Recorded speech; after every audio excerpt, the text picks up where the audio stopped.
I'm Dee from St. Louis, and so far this has just been a fantastic trip.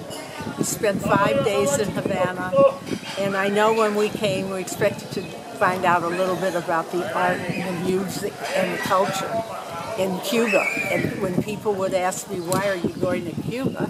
I told them because I'm interested in their art and their music and their education program. And this has really fulfilled everything I wanted and even more. We found outstanding speakers, and people are so friendly and so happy to see us. Can you tell us a little bit about some of the people who you had a chance, the Cubans who you had a chance to meet? Well, first of all, the main one Cuban that we met, which I felt he was so informative and he spoke very good English, was the Cuban who spoke to us with regard to the embargo and politics. He seemed to know the whole background of the life of this island, and he started with the very beginning, brought us up to date, told us all about Fidel Castro and how and what happened. And what happened to the Jewish community and why so many of them left during the revolution, after the revolution. And we found the ones that stayed are so happy that they stayed, and we met and talked to them. And I really feel that one day it might rebuild itself.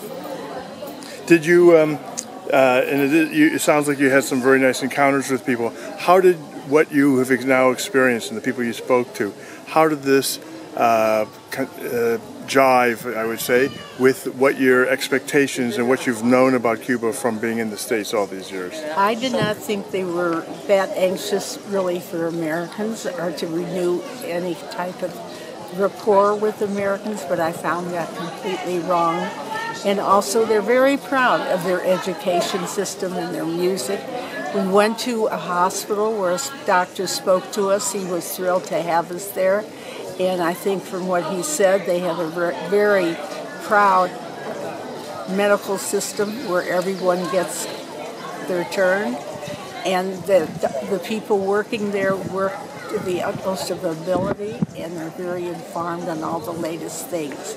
They do need new modern equipment, and this is the only thing that's holding them back.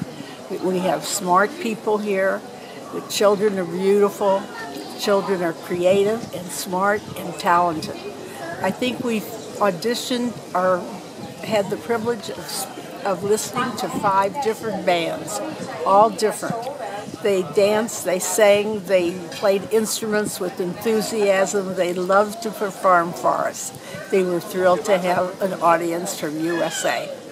And if your congressman were to ask you, or your senator were to ask you, what you think needs to be done to strengthen the embargo or to relax it, any thoughts? I think the best thing would be to relax it, to encourage a relationship. These people are not people that want a revolution. They are not people, there are no guns here. There are no bullets here. They are peaceful, loving people, and the young people need a chance to prove that and to encourage. They should be encouraged in this country, and they can achieve great things. Well, thanks a lot for sharing with us, and we're glad you came with us to Cuba, and I hope you tell your friends and family back in St. Louis about the time that you had. I will, and I encourage them to all join the next trip.